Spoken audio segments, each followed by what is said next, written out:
Do it, Let's man. do it. All right, so welcome to Manifest Mondays.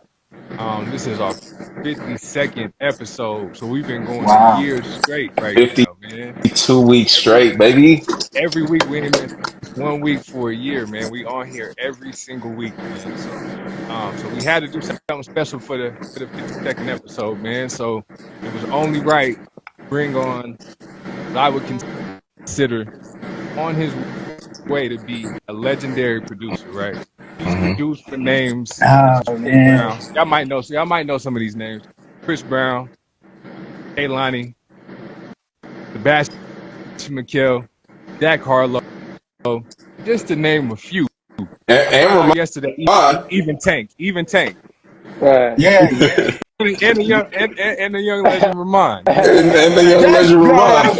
Let's Best go. record for That's Ramond your too. plug. We're not Let's gonna leave go. that out. That's how Not leave you that out, plug. man. That's how Not you leave get that that out. plug in there. I love it. I Let's love it. not do that. So, without further ado, man, like I said, this is somebody who I really ever since I've heard his work, I just been in awe ever since I heard it, man. Since he was who was with he used to go by a name of Yeah, I Keanos. went. Yeah, He used to go by Keanu. Keanos before he Man.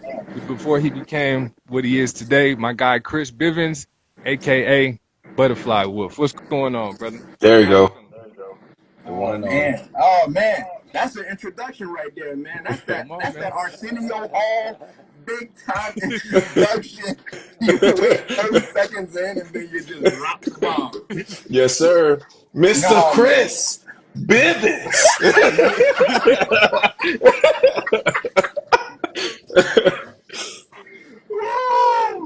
No, man. Thank you guys for having me. This is really cool, man. Shout out to Ramon and what you guys are doing in a whole year, man.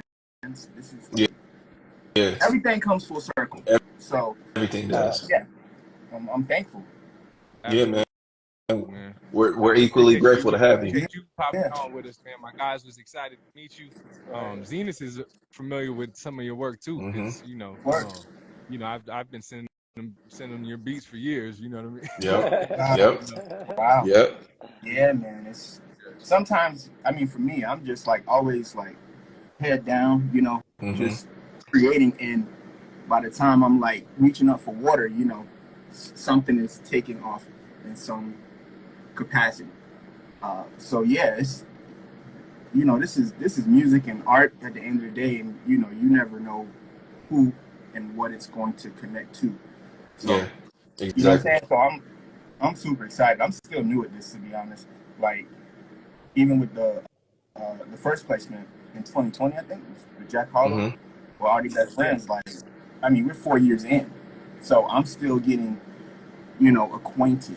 Yeah, let's not with breeze. Let's not breeze over that real smooth, man. That boy just said that was too smooth. Jack Harlow. For the people that's watching, man, what song did you co-produce for Jack Harlow? I did already best friends. Co-produced that with my boy Ye Ali, Joe Hodges, Rand's 1500, and Jets and Made. Yep. So yeah, it was a couple folks that had their hands in the single, alongside my co-production. That was so a big single too, bro. That was like I would argue that was his best album. That was my favorite Jack Harlow album. And that was like the big record on that album, man. That was a big record. I love that record, man. Yeah, that was like, I think it was his turning point, because he was doing like a lot of mixtapes and stuff before, but this one like really incorporated like his R&B side. Yeah. So if you listen to the album, like, is that maybe a couple others that really like incorporate that R&B element, very West Coasty, Bay Area kind of vibe. But yeah, that was that album in particular really just like pushed the needle forward. Yeah. As far as performing. Yeah, that's a huge record, man.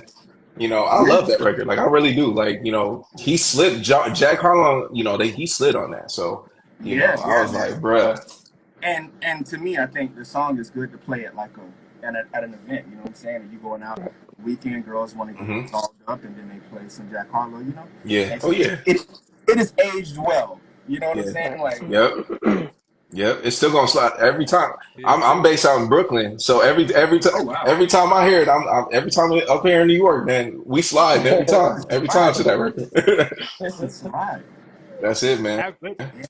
speaking on that, have you been in a place when one of your records that you produce is playing? Have you been out? Why? Have you had that experience? Yeah, I've had the experience when the Ramond came down to West Palm, where I'm at right now, Florida. Currently reside in Florida. And yeah, he played a couple tracks off his Wanderlust album, and I like really saw it in person, like real face to face stuff, and it was like a sold out crowd. And I was like, what? Like I like just listening to something that you made literally like at the crib or you know what I'm saying, and you see like, oh what, like this is now out, it's out of your control now. Now the artist is now performing it, he's and I'm seeing it in real time. And then you add like performance musicianship, like the whole 360 package of an artist, I would consider the band. And to perform everything, I'm like, oh wow, this is, I don't know, it's just like taking a bit back, you know. And at the same time, it's like I think it's kind of cool to create music you're creating with intention. You know, you're creating in your mind like, one day, if this becomes something, how would it look like? How would, you know what I'm saying? Like, what would be the reach? What would be the connection? You know? Yeah. But yeah, I haven't. Funny enough, you know what? Like Jack Harlow, already best friends. People were just sending me like reposts of him performing it when it was like at his prime, you know, and I was still in the studio like, picking up. You know, me and the team were like, yo, we got us one.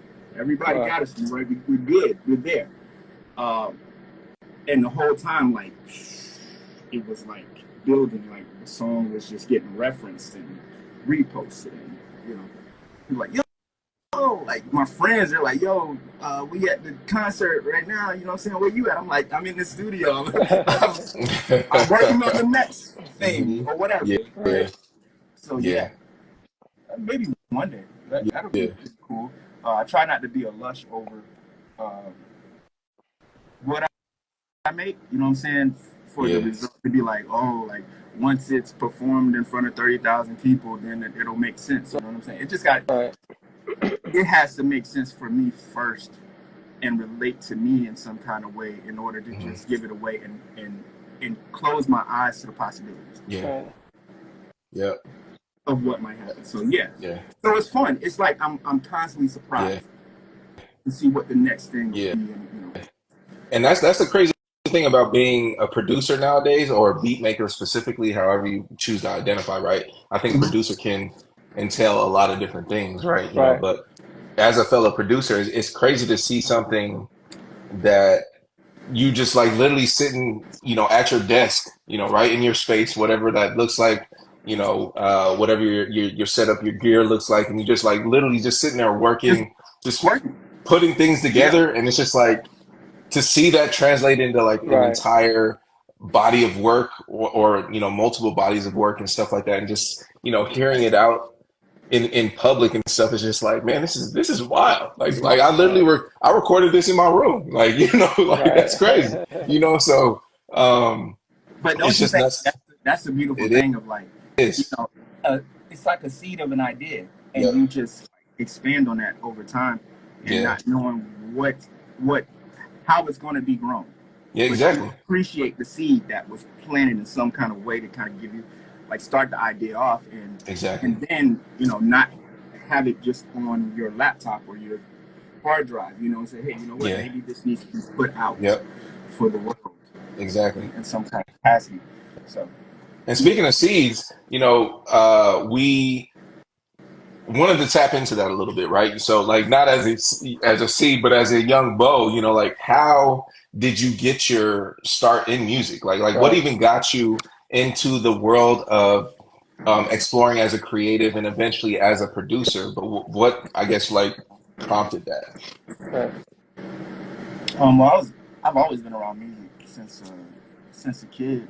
I didn't know it would get to this extreme, but I've always been somehow, some way, I've been in situations where music is a part of my soundtrack or a soundtrack growing up.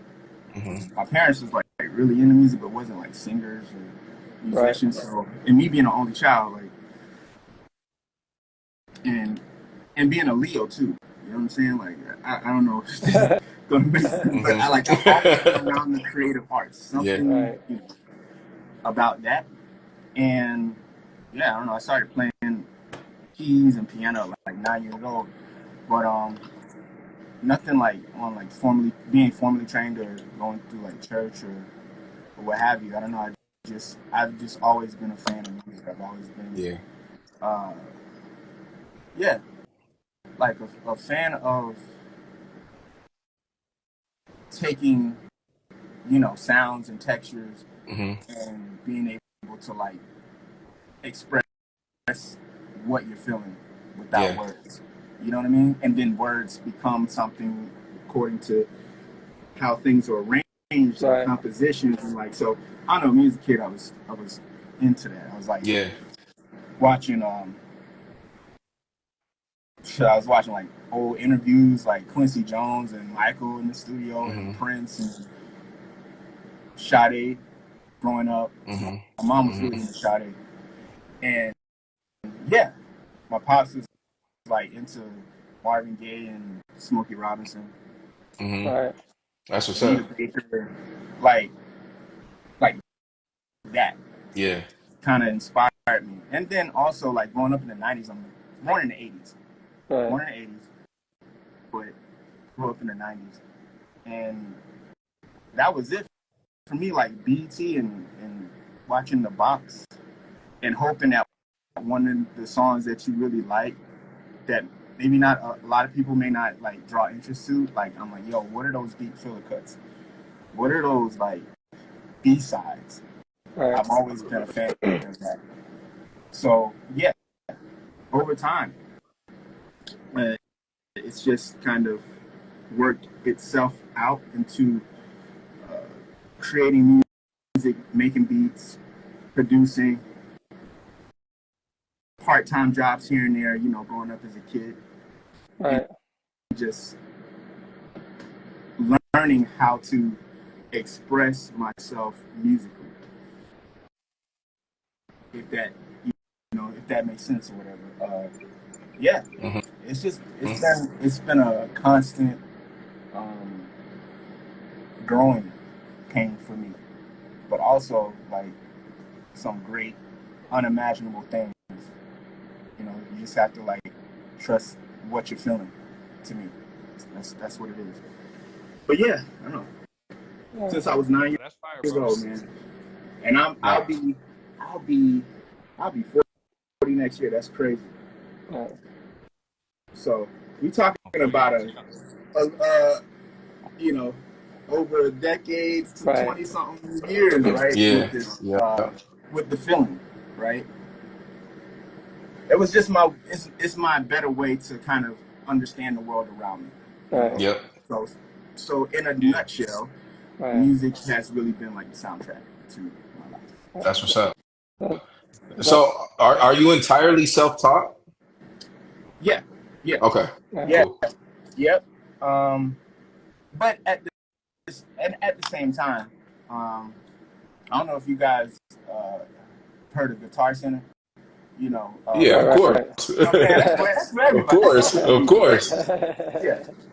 I was always somehow, some way around like gospel musicians, jazz musicians, like some way or another. Especially Guitar Center.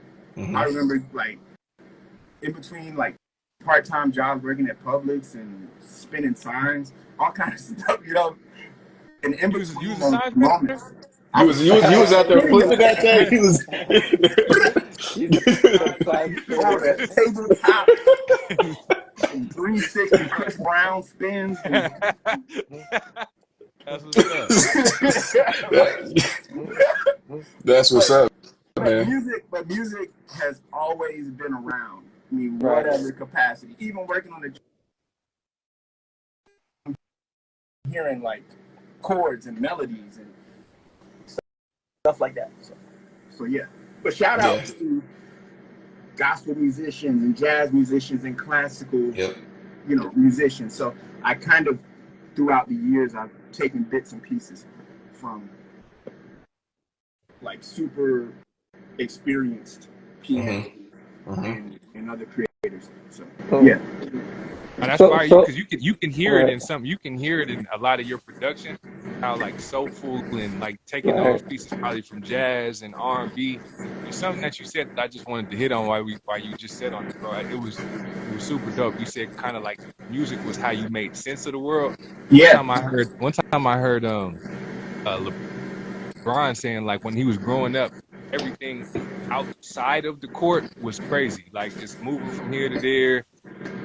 City around them, just living in Akron, you know what I'm saying, growing up, everything was crazy, but on the court, everything seemed to make sense. He was just in right. You know what I mean? And when you said that about music, it was kind of like, that's kind of how I felt growing up a lot of times too. It's like, as crazy as everything could be around you, like music is kind of how you started making things make sense. So I just had to touch on that, bro, because that was a super dope concept, bro. Like that's how you made sense of the world. Absolutely. Especially growing up as a kid, while you're trying to figure out who you are, you're having, those moments and talking to yourself in the mirror. It's like music was that kind of, it's like a saving grace in a lot of ways. And moments as a kid feeling like I don't fit in, I'm not, you know what I'm saying? Right. In any particular group, and I can always lean back to creativity or find ways to, in a healthy way, express myself through art. Right. So that's really, that's it. Like it's really a saving grace in a lot of ways. Yeah. And the power of music, especially if you're dedicating your time, your energy, your understanding the instrument, what it can do, how you can make it make sense for you, and have a real unique experience. That's like to me, that's gold. To me, that means a lot. It's magic, man. It's magic. It's literal magic. It's literal magic. How many, like, if you had to guesstimate, right? They say it takes 10,000 hours to master your craft. How many hours do you think you've put into music and production over the years? Right. Oh, I feel like I put in the reps for sure. I feel like I'll be out here working. He said, "I put up 2 million jump shots." I was to guess you didn't put in about a 50 piece, man. Yeah, I mean, we're talking 2000, 2002, 2003, when I really started to like buy equipment in between like part-time jobs or whatever, and just kind of like piece by piece. I think my first piece of equipment was a Triton. It was a Triton LE. I don't know if I'm sounding dated. Triton LE. For anybody who's on this live, Triton LE. We know what that is. It's a little dated. It's a little dated. Listen, it was like an all-in-one sequencer. All-in-one CD. You know what I'm saying? You make your beats on there. You can put it on a little SD card. All kind of stuff. So 2003 to where it is now. Posting on like SoundClick at one time. Yep. Right? Like the MySpace era, the ringtone era, the social era. Yep. Wow. And then from SoundClick to SoundCloud. Yep. Right. Because I know at one time it was like I would go on SoundClick and I would see the top 3-4 producers be like Lex Luger, I think. Yep. Lex Luger was, for sure. Beethoven, it was like all these other guys. Right. And here I am. I'm listening to Dwale and Eric Roberson. You know what I'm saying? Eric Roberson type beats. Right. That didn't really get into the algorithm. But once again, all those years and reps or so many hours makes up for you know, those moments where you just feel like, is anything going anywhere? Yeah. You know what I'm saying? You go through the process over time and you trust the process enough. Yeah. And you put enough work within the process. Right. And then get to a point that it's not really work. Now it's just a part of it's second nature now. Right. Everything you learn now, it's just all second nature, not so much work. Yeah. It's just like you're actually falling in love with the process. You're actually falling in love, and you're passionate about what it is that you're creating. So now there's a whole nother rabbit hole of just like, okay, wow, I didn't realize 10,000 hours just went by. Oh, 20,000 hours, such and such. Right. And you're building like this catalog. So yeah, that's really been it for me over time with SoundCloud and just putting beats up and seeing what happens. You know what I'm saying? Whether some were mixed or not fully mastered the way it should have been. Right. It's just seeing like me looking back and looking at the year. Oh, this beat 8, 10 years, 11 years ago. Wow. Yeah. You know, it's like a love letter. It's a love letter to yourself. Yeah. Right. No, He said 10,000 hours. He said I've got goddamn 47. goddamn 47. I have a quick question. Like, what are some of the struggles that you encounter along the way? Some of the obstacles, and how were you able to like overcome them when it comes to like overall like producing all that? Can you say that again? A little bit. What are some of the issues, the struggles that you dealt with when you first started, right? And how are you able to like overcome those struggles along the way? Just initially starting out with just making music, creating, building from scratch. But having faith enough to like keep it going, like just trusting the process, because there's, especially like in like the entrepreneurial world, right? Some months might be whimsical, other months might, you know, there might be like something that like really changes the perspective and changes like the angle of things. But I think throughout whatever setbacks, it's like it's me embracing everything. Right. Me embracing all of it, what's to come with it. You know what I'm saying? Because this is like, it's initially like an individual thing. Like, right. I don't have to make music. I don't have to, you know what I'm saying? I can do something else with my time, but it's just like when that feeling is there, where you wake up, you think about it, go to sleep, you're thinking about this feeling. And now that feeling has turned into creating a process. Right. Or starting. Right. Like, and then being open enough when things don't go as well. Right. And there's some rocky moments that you're embracing that as well. And it's helping you to perform better as a creative. It's helping you to embrace those better moments. Like you appreciate the other side. Right. You get what I'm saying? So in a nutshell, just, you know, sacrificing. Like times when you couldn't go out, you know what I mean? Can't always like link up with the homies, can't always do such and such. Right. Yo, I'm on to something. There's something going on here. I don't know what it is. I can't describe it. I can't explain the feeling. It's like when you fall in love and you can't like always like describe, but you're like, yo, this is something. Like I don't know, we've been kicking it for a year, and I don't know. It's something. It's something. I think one of the biggest, so it's, you know, those sacrifices. Yeah.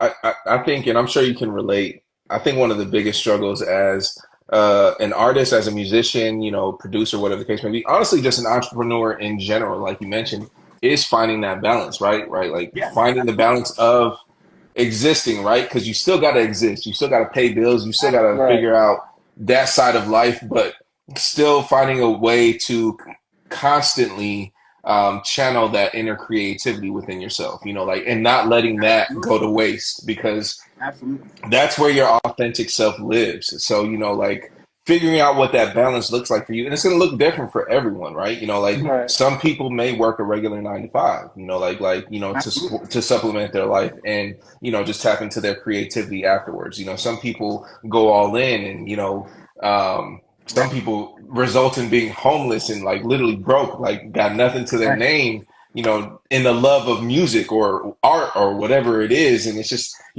everyone's balance is going to look different. Like Right. someone's extreme is going to be different than someone else's, and so Absolutely. I think the biggest struggle as an artist or as an entrepreneur, whatever it is really just figuring out what that looks like for you, Yeah. because your journey isn't going to look like Buddafly Wolves, or Right. Chris Bivins. It's not Right. going to Right. look like Right. Ramond's. It's not going to look like DG's. So Right. figuring Yeah. out how to take things, apply it to your life, remove things, and then like just keep navigating and just being resilient, right? Yeah. Just continue to keep going. Like at That's the end of the day, I think that's the biggest that's struggle. really it. And and even with that being said, like once as you're finding your flow state and you might work that 9 to 5 and then afterwards you know what I'm saying, you're working on such and such. But Hmm. you're applying the same wherewithal like you go into a 9 to 5 Hmm. and you Right. putting it through you get what I'm saying? So Yeah. Right. that's really it, Yeah. to me. Because I've always had like jobs in between, but I've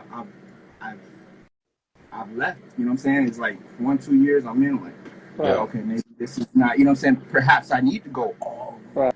Perhaps Yeah. that's. You get what I'm saying? Hmm. And it's been like that for me in a lot of ways since a kid. Like I was in talent shows, I was in drama, I was doing tap dance for one time. But like when it's I would lost you for a You, second. yeah, Okay. you kind of cut out for a second. yeah. So like if I'm starting something that might seem the most unimaginable, this crazy feat in the skies, like I'm looking at it like it's possible. Like Hmm. my possibilities are like exceed circumstance. Hmm. Is that if that makes sense? Yeah. You know what I'm saying? Right. Like Yeah. I feel like most artists think like that, and I think that's why I love being around creatives and artists because they don't really have possibility of anything, right? So yeah, yeah, a yeah. lot of times a lot of times they live in a world where everything in their mind is possible, so they Yeah. don't It's no usually cap. like put Yeah. down other people's No cap, wild man. dreams because it's like we just understand like it's not gonna sound realistic to everybody when you say it. Right, right. I Yeah. think anything is possible. Like For you know what I real. mean? Like For Right. real. it has potential to be. You just have to put Right. in For Yeah. real. work steps behind it, put a team around you. It's like the same Right. things. Anything is possible, but it Good. sometimes with Yeah. as like talking to different creatives, they think in a way that like anything is possible. I think the big thing to to tell artists that think like that is like keep that thought, but make sure you create like little steps and pieces Right. around Right. the Right. thought to Right. actually be moving towards it instead of Yeah. just thinking it. You Yeah. know Yeah. what I mean? Because Right. it's because the idea is beautiful. Like the Yeah. Right. thoughts is great and grand and like, yeah, I can definitely see myself here, there, Right. such and such. Hmm. Right. Then if the work is not applied to that Right. bodacious idea, Yeah. it's Right. just like a thing that lives Being in the cloud delusional. with no Right. Yeah. real grounding or source if you didn't go through the process, go through the steps and those ugly moments when things Yeah. didn't go your way and the equipment gave out. You know what I'm saying? And Yeah. your girlfriend left you. You know what I'm saying? Your Yeah. family is like in shambles. Right. And you're Yeah. still managing to micro process everything and still Yep. stick to that and Yeah. keep that childlike self in you Hmm. to say, oh, anything Yeah. is possible, right? Right. That's like, Right. that's the thing. That's Hmm. the bigger picture, I think, to me. You know what Yeah. I'm saying? To remind your childlike self to like keep going. Yeah. That Right. childlike self, Yeah.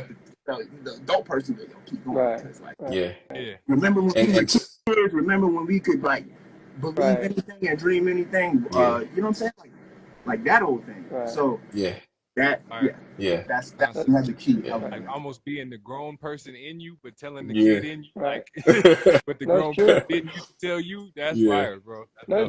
It's like as adult, right? I think as children, as kids, when we fail, we try again. But I feel like once we get older, whenever we encounter any like failures, like that just like deter us from like trying again. And just my personal experience, like I believe that in order for you to be successful, you're gonna fail along the way. There's gonna be so many times. But my thing is all about how do you learn from those failures and get better and get to that next level. Because if you just quit because you just fail or that project you worked on didn't take off, you're not gonna get there. I think most often people just get discouraged because they try something and it doesn't work right away and they give up. You know, and sometimes if you would just stick to whatever it is, man, maybe a year or two, you would have seen that result. But we give up way too quickly before we get to that next level in life. That is so true. But way too quick. Yeah, it's easy. It's easy to. It's like because there's a lot to be distracted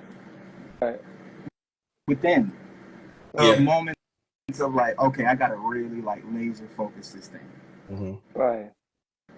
Right? And then you have that oath to yourself, that solemn thing to yourself, like, you know what, regardless of whatever, you know, I am putting my best foot forward to see it. But yes, it is very easy to fall victim to doubt.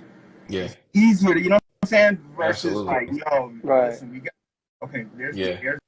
there's something in the water. You know what I'm saying? If I don't attend to it, how will I know how to swim through it?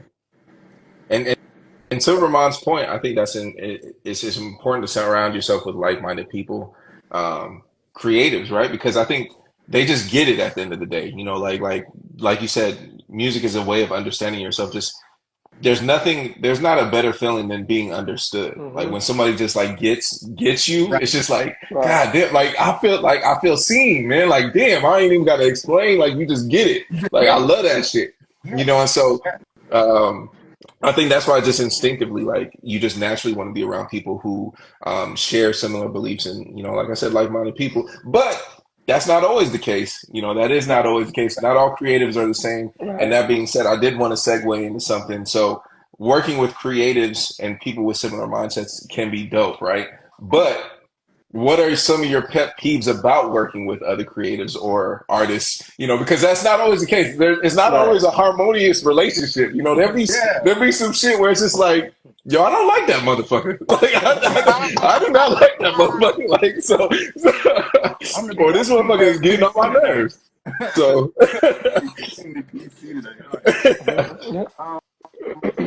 I don't know, just when it comes to like, all right, you know, maybe try this out, right? You're in a situation you're working with whoever artist or whatever, and kind of like stubborn to the idea. So, you know, it's like, well, this seems to make more sense, and maybe next album we can work on something.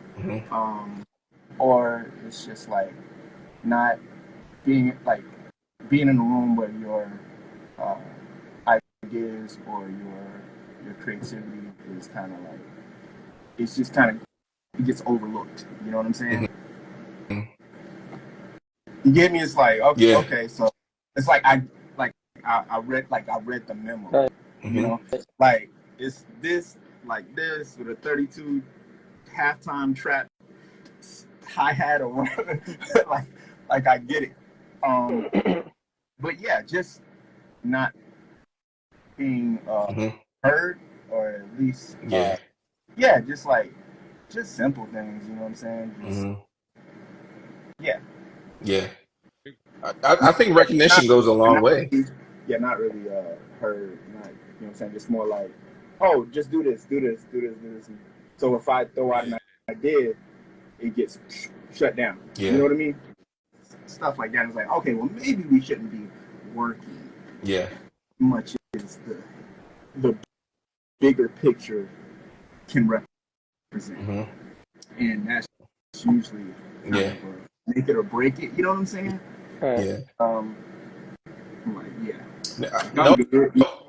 it's one of those things where it's like, perhaps, you know, you get someone else, that'll do such and such and Right. whatever. I'm just not the guy. I'm not the person for you. We're not tapped in like that, you know. Yeah. And that's cool. Yeah. And just like being respectful of creative boundaries, right? Being respectful of creativity, being respectful of like everyone in the room without one thinking they know more than the other, and this whole kind of ego trip. Right. So yeah. Awesome. Which has been moments like that, and you know, you read the room and you say, all right, cool. And you move accordingly. Yeah. You find your exit. Yeah. You know, you take notes while you find your exit, and still be like, all right, cool, man. No disrespect or anything like that. It's just like we just can't come together for a middle ground. Read it this way. Yeah. It's all right. And it happens. Z, what about you, man? What's one of your pet peeves? Boy, man, I got a lot of pet peeves working with boy, man. I got a lot of pet peeves working with artists, man. Let's hear one of them. I think to Chris's point, one of them is when you're. I think everyone has a certain level of genius in them, right? You know, whatever it is, and especially when it comes to creativity, if you are tapped into that creative aspect, when it gets overlooked and just dismissed, is like really annoying. Like it's just where it's kind of just like, oh, you know, people don't even mean to like intentionally do it, but it's just like, oh, you still doing like your little music thing? Like that's cool. Right. Like you're kind of dismissing, like it's just my little music thing. Like nah, bro. Like hold up. Like, don't just say my little. No, you didn't have to put the little in front of it. Don't disrespect me like that. Like motherfucker up. So like, I think how does that, and how do you push through that, right? Yeah. When you know you're onto something, you feel something like greatly within you. Yeah, I think you just gotta ignore it. You just I think you just like you just gotta ignore it. It's just you gotta dismiss their dismissal at the end of the day. It's just like, all right, bro, like that's cool. You know, I think that's the biggest thing to do. And then I would say my other big pet peeve is people who aren't receptive to feedback. I think that's a huge thing when it comes to working. Because now, granted, I think it's hard, especially as a creative, to take feedback sometimes. Like, you know, everybody, you know, to the point that, you know, I just mentioned, right? We're all geniuses in our own right. But, you know, I think it's pride, right? It's a tough pill to swallow when somebody says, "Oh, this isn't dope, and this is why." But I think that's the best. Like, if somebody approaches you with constructive criticism, it's coming from a genuine place, and so I think the types of feedback that you take are entirely up to you, right? You're not always gonna like. I'm not accepting hate. Like if somebody's just like, "Yo, your shit's trash." I'm like, all right, bet. Tell me why though. Like, all right, cool. Like you ain't gotta fuck with my music. Like that's cool. Like not everybody is gonna like my music. That's cool. Like you know. So, but it's just like, oh, well, why is my shit trash? Nah, bro, it's just trash. All right, well, clearly, okay, cool. Like bet. Like, all right, I'm gonna just go ahead and keep it pushing. But I think that's a big. My question: what if they give you reason, but you don't believe you just think they're just being a hater, right? I mean, how do you overcome or work with that? Let's see if they. I mean, I think I try to approach it from all and of course I don't always excel at this, right? But I always try to look at it from all angles. Like I always try to take people's criticism, especially if it's constructive. Right.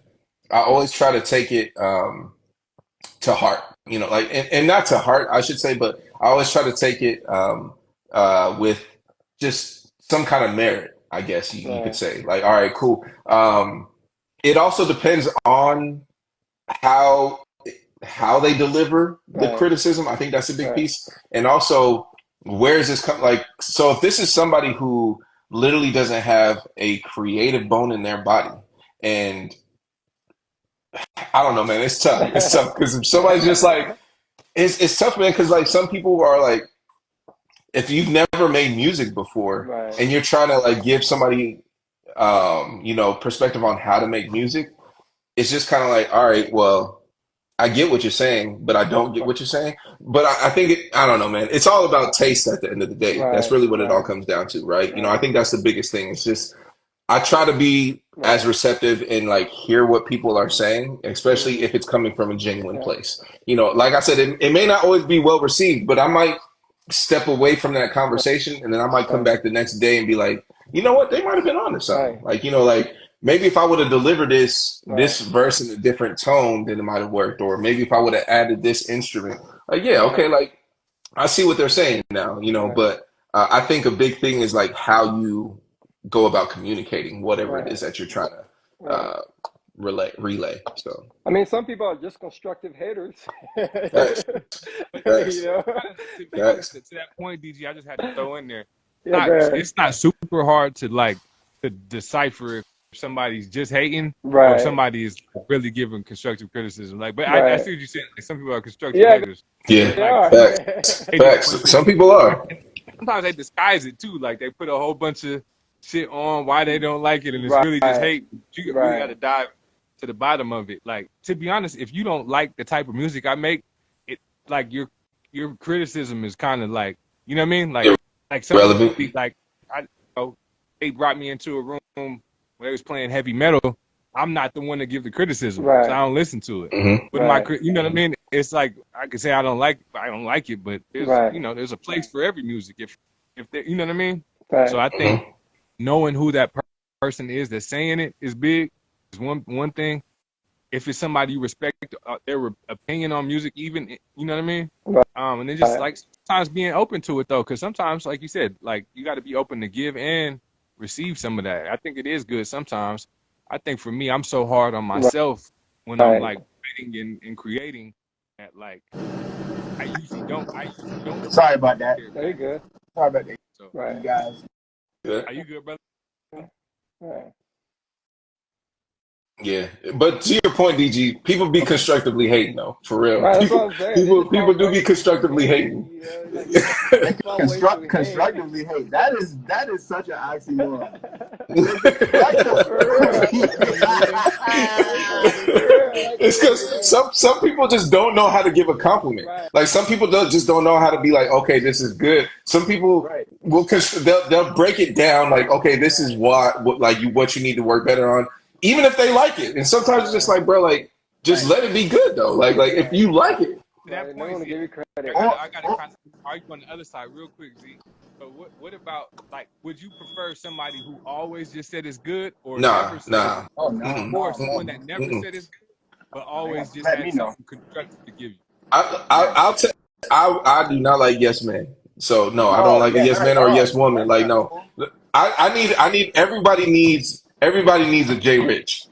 Right. He's a prime example. Jay Rich is gonna give you the most constructive criticism.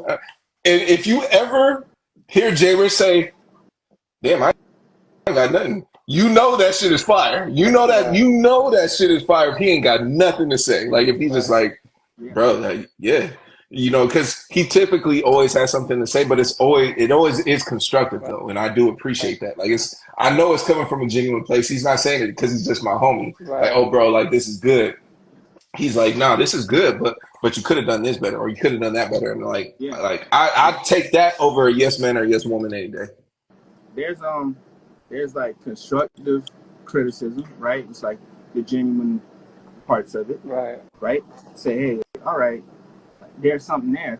You might want to change this or do that or whatever. And you can like really open it up, whatever you know what I'm saying. The vibe may be. Um, then you got, like you said, constructive hate. That's crazy. Constructive hate is a thing, man. Like, It It's is. a you got, thing. It is. So so they're on the it's like benefit of production. everything needs a retweet. Right. Yeah. Everything. I thought this Yeah. was, I thought music was subjective to a degree. I thought art was subjective, right? And then you Right. have like that part of it where it's just like art is subjective. You know what I'm saying? Like what may not work for this person will definitely make sense for Right. an artist or whatever situation. So yeah, that's interesting. I mean, The art is how do you So work yeah, art around is that really though? subjective, man. Like, what you saying, how do you? Let's say, DG? right? No, my thing is like, what? Let's say if you came up with a project, right, and within yourself, you feel like, man, this is it. You like everything about it. You took your time, you did your research, and everything feels good to you. And then you ask your homeboy, and he's like, man, I don't like this. Change that. How do you work around that? Do you listen to that person, or you like, you know what? I like this. I'm okay with my work. I'm just gonna go with it. I'm not gonna listen to that. So, Yeah, how I do you mean, like take in that feedback? Like, how does that work? yeah, I mean, Yeah. like you said, it's like, for the betterment of the situation, Right. then absolutely, you know, that's cool, and I'll take that in and I'll take notes. Um, yeah, so I don't know, it can be, I don't know, it's kind of tricky.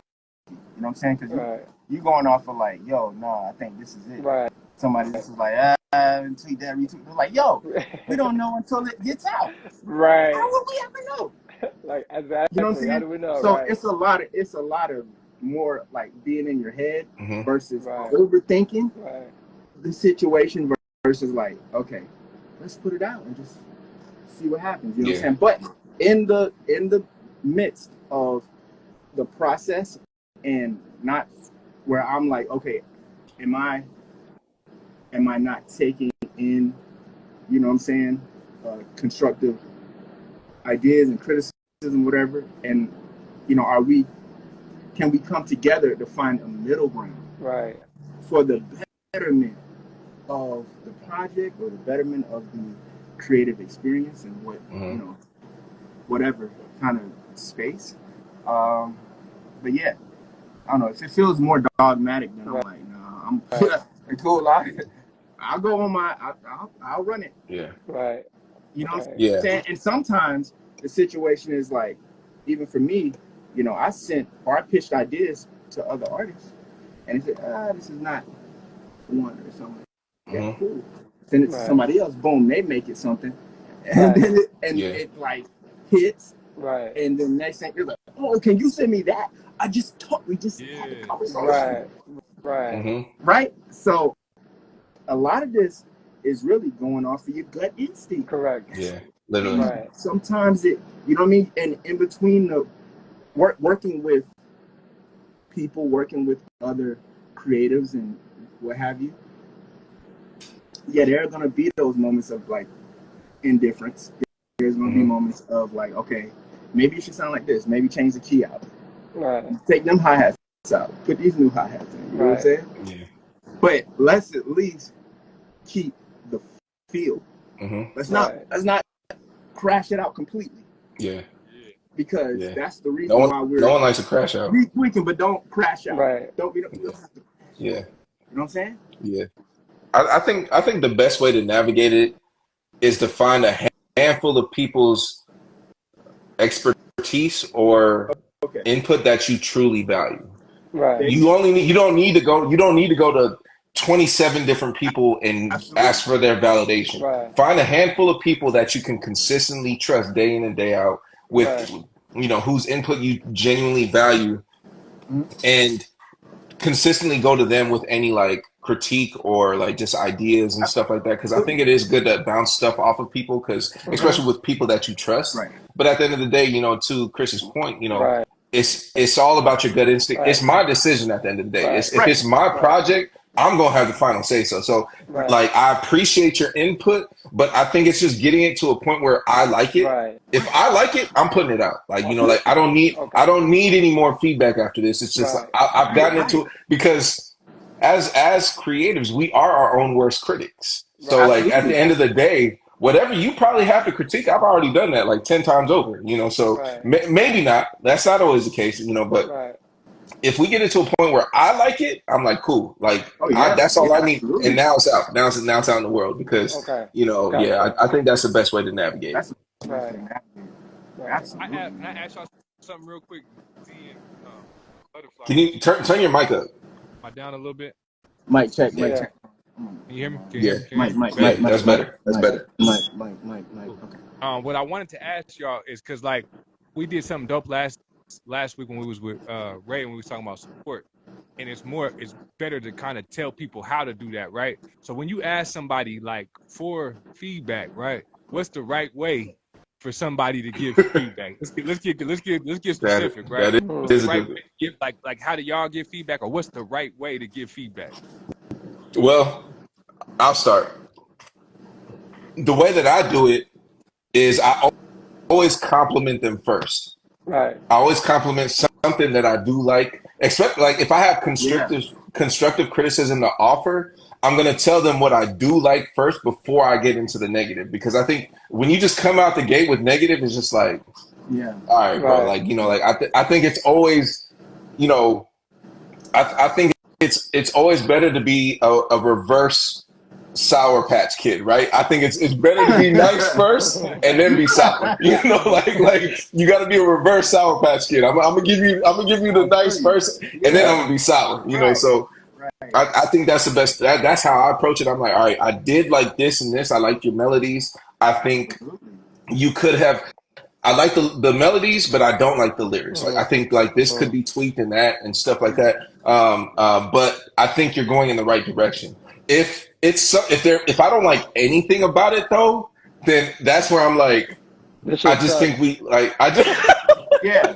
I I think we got just to go back to the drawing board. Like okay, so like yeah. the first Yeah. thing I'm gonna do is I'm gonna ask, do you want me to be real? Yeah, you Like want me to say do you what's want up me to on be? Do you want me to be honest? it? Yeah. And if you want me to be honest, I'm gonna be like, look, I think you might need to go back to the drawing board. And like, this is why though. I'm gonna tell them why. I'm not just gonna be like, you need to go back to the drawing board. I'm gonna give constructive notes on why I think Right. this.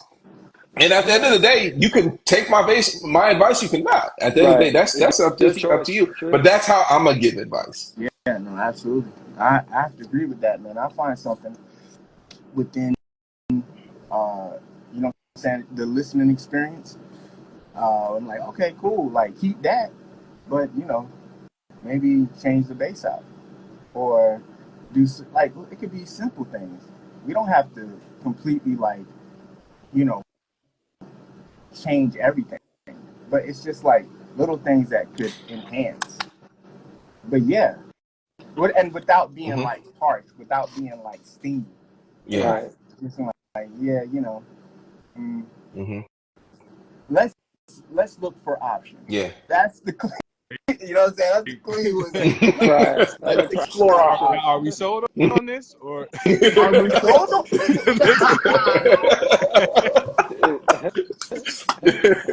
Are, Hey, Kev. are we sold on this, or Is we this still the one? you still taking bids, or you completely Yeah. sold? Like what? Right. That's really it. And then you wake up in the morning. It's like, how does it feel to you the next day? Feel the Yeah. same? next Right. day? Yeah. Is there something we can fix or adjust or what have you to make it make sense? Sometimes I'm even my own worst critic. You know what I'm saying? I'll make something throughout the day or in the evening, whatever, and then I wake up in the morning like, I have to like almost doppelganger myself. You know what I'm Right. saying? To have that like taking notes. Oh, okay. Maybe I need to change the hi-hat out. Or maybe like the lyrics ain't as poignant as I think it could be. I'm not a Right. singer whatsoever, but I'm just saying. Yeah, and just those little things without being like harsh, without being bitey about it, and coming from like more of a compassionate place. Right. Hmm. You know what I'm saying? Yeah. Hey, What listen, about you? I tell you what, I know Troy Taylor ain't on this live, but if he was, he would co-sign it. Shout out to Troy Taylor, one of the coldest producers. I don't know if I'm sure y'all done heard of his work, right? Troy Taylor. Let me get the Uh-huh. mic, bro. Okay. No, He did a lot of stuff for like 702 back in the day. Okay. fire. He worked with like Trey Fire. Songz. He produced like Fire. basically like all of his stuff. I think Aretha Franklin, B2K. Hmm. We probably know not Man, I got on the name, but we Yeah, know. we probably know him, Troy just Taylor. not his Yeah, name. Troy Taylor. Yeah. Troy Taylor is that guy. But he was heavy in the 90s. Oh, Troy Taylor. Yeah. Troy Taylor, yeah, that guy. Boys, Yeah. Let me tell you something. trying to In so, between, Yeah, no, that I is saw, Troy Taylor. I saw his picture. I saw his picture, and I was like, "Oh, Troy Taylor!" Like, yeah, I know Troy Taylor. Troy Taylor, yeah, Troy Taylor, you the goat.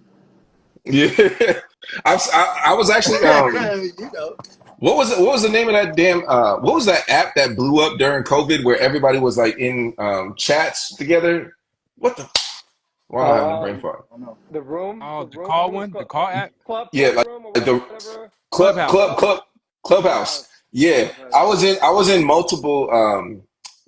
in multiple groups or chat rooms, whatever it is, like with Troy Taylor. So yeah, Wow. that is yeah. So Yeah, nah, but I got on the phone call with him one time.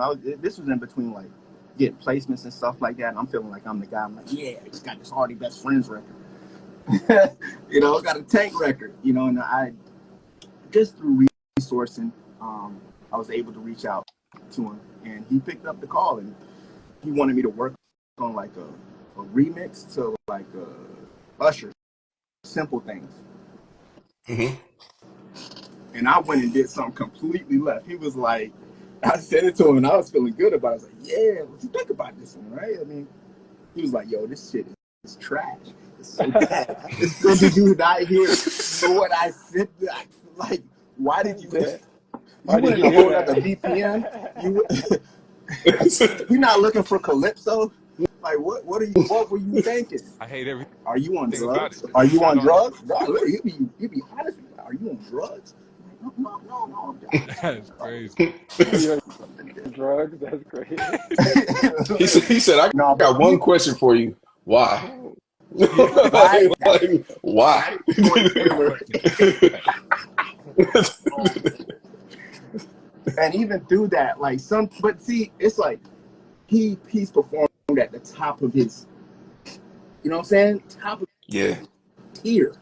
So Right. I'm like, you know what? If I'm gonna take that level of criticism and say, hey, look, this is just not it. I have to go back and say, hey, what could I have done to make it better, Mhm. and come back in the next time Yeah. stronger. And since then, we've built our relationship over time, Right. So yeah, that's Right. Yeah. right. It's trusting your process, but also being open to, take feedback Mhm. Right. and not take it Yeah. so personal. Yeah. That's Oh, true. Yeah. so yeah. So Shout out to EC3, by the way, man. I see him pop in here. Shout out to yeah, EC3, man. He's a super dope producer too, man. Dope Nice, producer. yeah, nice. he is, man. He really is. Yeah, Got shout out to the in the EC3, building man. today. That's what's up. But wanted to tap in really quick. So you've obviously worked with multiple big names at this point, right? Just in collaboration or who you've produced for or whatnot. What was your first big placement or first benchmark accolade where it was just like, all right, this is something. Yeah, no, it was certainly Are the Best Friends with Jack Harlow. That was it. Yeah, Right. That that was it. Yeah. was the one. And Was and then that stamp in? following now, but before then, Hey, I know you had some before then, bro. I was doing a lot of stuff with Lee. Shout out to Lee. Yeah, Which we found each other out through SoundCloud, through Power SoundCloud, whatever. fire. And there was a song that I did with Kalani. Once again, like I haven't been in the studio Right. with most of the artists that I have records with. But yeah, even before that Jack Harlow record, everything was building up. Lee at the time, he was in LA, heavy singer-songwriter. He was on videography stuff too, like behind the scenes with Eric Bellinger, a couple of R&B acts. And I was just sending him stuff just through SoundCloud. You know what I'm saying? Right. We just kind of grew to like a synergy. I like what he's putting out. He's building up his catalog. I'm putting up beats, so it made sense for the vibe we had in mind. And then over time, I was a part of his projects that led up to the Jack Harlow stuff because he was heavy, like moving around and resourcing. I consider him an A&R, you know what I'm saying, in a lot of ways. Mm-hmm. And he was really just putting the pieces together. Yeah. So, yeah, That's fire. That would be like that would be the one. Yeah. Like Jack Harlow. Yeah. Boom. Then afterwards, there was like the Chris Brown stuff because Chris was featured on the Harlow album. Yep. Exactly. We were able to navigate through that and build outside of the record. Mm-hmm. Yeah. So yeah, that's really what it is. It's just like once again, like planting those seeds. You never know what's going to happen, but you know, it's like Once you, it's basically like two A&Rs that don't know they A&Rs yet, Right. but they good at what they do. yeah, You know what I'm saying? They got a good ear, got a good eye. You know what I'm saying? You know how to Like connect. they can see things in yeah, a lot of ways. It's the art of connection. yeah. Right. It's the art of it. Really is. That's kind of it's a lost art form. Yeah. It's like the For art sure. of resource, the art of listening, the art of letting go, the art of the skill set. Like everything like has to make sense. Where you're willing to go through whatever hurdles, and out of 1,000 something ideas and whatever, like something is going to take off. Yeah. So prior to Already Best Friends, I was making melodies just like small sample packs, whatever, right? And I was sending them off to Ali. I was sending them off to the crew, and then that one happened to be picked. That melody happened to be like something that made sense. And then the rest is history. Literally, it was out of my head. That's what's up. That's what's up. So yeah, that one right there, that was a big turning point. And that's a big turning point, man. That's a huge turning point. Jack Harlow and Chris Brown, and that's a huge When Ali gave me the call, he was like, "Yo, I think we might be on this project with this kid, Jack Harlow." And I was hearing about him, but I didn't know his reach like that. Right. Yeah. But when I got the call, when I got the text, it was like, "Yo, we made it." Such, right? So Ali is co-producing, he's co-writing, whatever, and now it goes from 0 to 100. Because you know what I'm saying? Out of 1,000 ideas, that one works. So you have to give yourself enough grace for those 1,000 ideas, and those 1,000 ideas, they still can be used. Yeah. Right. It's not. It's all subjective to a degree, right? That record But is that one in particular started to make sense. And every time I like, it's funny, like I always loved the record when I heard it, and I always like really loved your production. Once I heard that you were on like part of that production, I almost in my head knew exactly what part you did. Like, you know, Really? you know what I mean? Right. That's I heard it. I was just like, it has your sound baked into it. You know what I mean? Yeah, Like I thought that was, it's like your sound is like the main layer of that record, and I already knew. I knew at that point. I was like, I know exactly where it's at with it, man. So, big shout out to that, bro. But there's a question I actually Shout out to wanted to Jack follow Harlow, up man, with. for real. He's Shout out to Jack Harlow, Yeah. man. Chris Brown, that's shout out to Ali, man. He sounds like somebody that's just that's solid and like throws oops. I always love when people. And also another thing is too, you know what I'm saying? That first debut album is a make it or break it. Yeah. That first debut, you know what I'm saying? So let's put out a body of work. Yeah. That second, third, you know what I'm saying? All depending on who you are, what you're representing as a creative, as an artist, whatever. You know what I'm saying? Could be a complete make or break it. You know what I'm saying? We've seen the second album flops.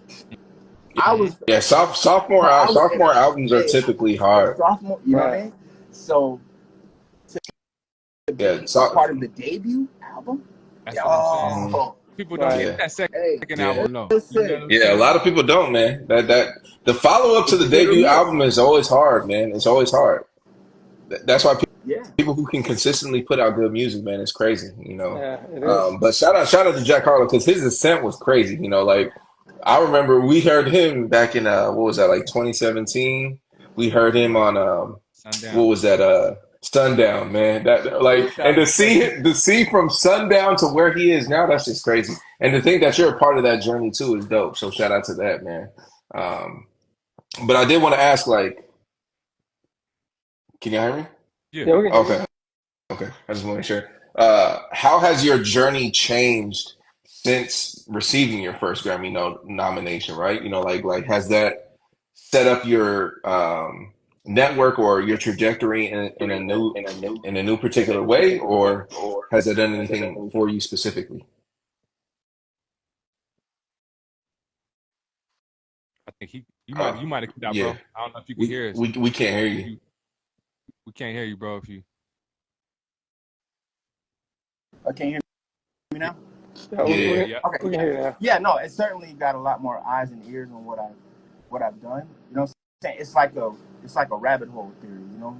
Right. It's like the big placement is like where people that they might hear about you, right? And say, oh, Buddafly Wolf, such, and they go down to like the rabbit hole of all the other stuff that you were doing prior. So that's cool. It's not a delusion to me anymore. Right. You know what I'm saying? Yeah, because you can be like, there's healthy delusion with it. You know what I'm saying? You got to be delusional to a degree, but I think now everything is starting to fall in place. Right. Yeah. Resources certainly have grown outside of like catching the records and the placements. I understood the business more, for sure. I understood I couldn't, you know what I'm saying? I can't just go on Craigslist to get a lawyer, you know what I mean? I had to reach out to the other colleagues, right, within rooms that at one time I wasn't a part of. At one time, knock on the door. It's like I got something. It's like get this guy out of here. Get this Keanos or whatever his fucking name is. And then to like be able to like now kind of walk into the rooms with a catalog behind me. Right. Yo, like I'm not as bad as you think I am. I'm not as off as you think I am. Like, on to something. I got the credibility. Yeah. You get what I'm saying? Your resume. And building up his resume. Building up that catalog. Building up a whole thing. So that's Just that's like, how you get past the skepticism. The idea of like gatekeeping, the idea of, you know what I'm saying, the threshold, like there is none. You know what I'm saying? I just it's another roof, kick it off, like. Right. And what records when you say Grammy nominated? What records are we talking that about? Was Breezy. That was a Breezy album, Pitch Black. Breezy album. I had the pleasure of working on that with Frank Rose, who also does a lot of stuff. Pitch Black was the song? Pitch Black. Okay. Yeah, off of the Breezy album. That came out like 2022. Okay. Pitch Black. So yeah, that was like the first Grammy. Right. I was like, no way. Oh, I just got the call. Fuck. I know I'm on this project. That's crazy. Like now it's not just like something you can hear off Spotify now. The Grammys have inducted this thing into the nominations. Right. That's fire. And now we're on the release of the what is it? The 11/11 album, right? So I think that's even nominated. And then the Party Next Door stuff. So it's all just a way of just, showing up ready, showing up, showing out, showing up ready. Yeah. You get what I'm saying? Yeah. Like, I don't want to be the loudest one in the room. I'm not that person. I just I sit back. And then when it's time for me to really go there, like, we can go there. We can get some records. So that's, you know what I'm saying? That's like that. It's I think Ant Clemens. Shout out to Ant Clemens. He's amazing singer-songwriter. Yeah, I know Ant Clemens. Alongside James Font Leroy. Oh, come on, man. Woo! Heavy hitters, right? He said something about confidence. He didn't say confidence. Having the God in you to stick through it. Having the faith in you to stick through it. Right. That's confidence. You know what I'm saying? Like, you walk in there like that, not being super cocky, but knowing that what your capabilities are. Right. Knowing what your skill sets are. Knowing that this has been from an outer source, out of your body. And it's been implanted within you to do something with it. To create something. Yeah. And not just acknowledging it, like embracing it, I think is a huge thing too. Like, I'm here. I am him. Right. I have arrived.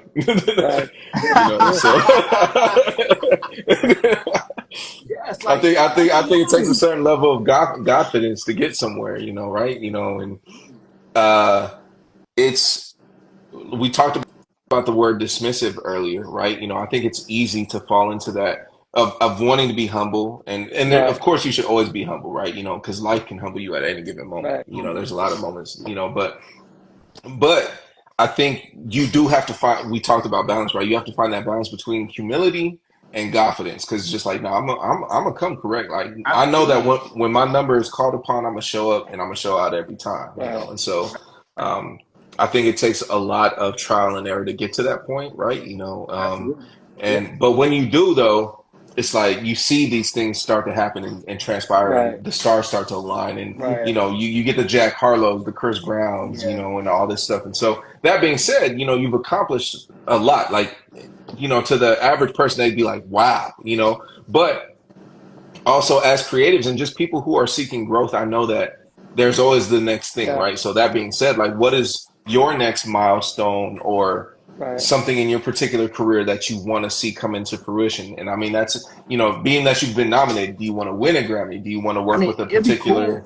Yeah, it'd be nice. I mean, I don't think I've ever really like had had this in mind to like, you know, to get like validation from like a trophy or anything like that. Right. But it's cool. I see that, you know, things can be done.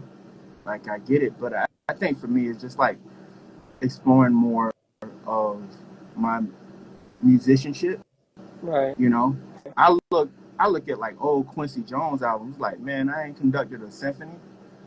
You get what I'm saying? So More. like Right. that's something in the forefront. Yeah, like one day, like, yeah, I'd like to sit and really like absorb like a symphony, Yeah, like a whole, you know what I'm saying, a whole composition, like arranged Right. in real time, yeah, taking notes, and then being a part of something like that, being a part of a film score, like Right. taking whatever I'm able to do as a musician. I know I'm not the best. I know I'm not anything other than what I'm feeling at any given moment. And yeah, but for me, it's certainly stretching myself. Pause. Right. Pause. Stretching myself musically. Right. Yeah, you know, like putting out like full on projects just with myself. You know, sometimes the best times, you know, all you need is a couple of people in the room, Right. engineering a, you know, and yourself, you know, yeah, and putting out like whole like conceptually themed music projects. yeah, You know what I'm saying? Outside of the placement stuff, you know, kind of like how they did it in like the 70s and the 60s, you know, Quincy was just dropping albums on albums on albums, Right. you know, and over time that built value because the musicality was there, like Right.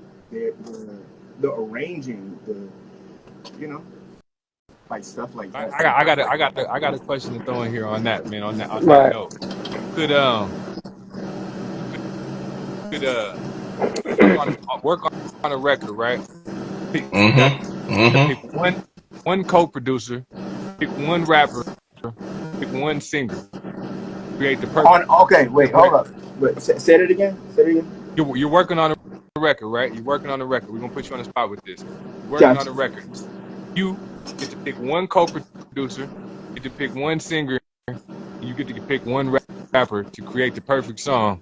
What you working with? yeah. This you're assembling your dream team. This is your dream team. This is your look. Avengers. This is your Avengers squad. Like, who you assembling? That's a good one. Oh.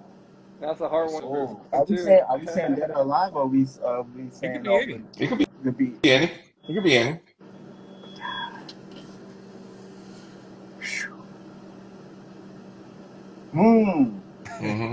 I would say co-producer Tyler the Creator for sure. Right. Ooh, Okay. Tyler the Okay. Creator. Okay. You say a writer, Tyler. a singer. Yeah, a singer and a rapper. Yep. Kendrick Lamar. Rapper. Ooh. Yep. K dot is dot. Singer. No. Singer.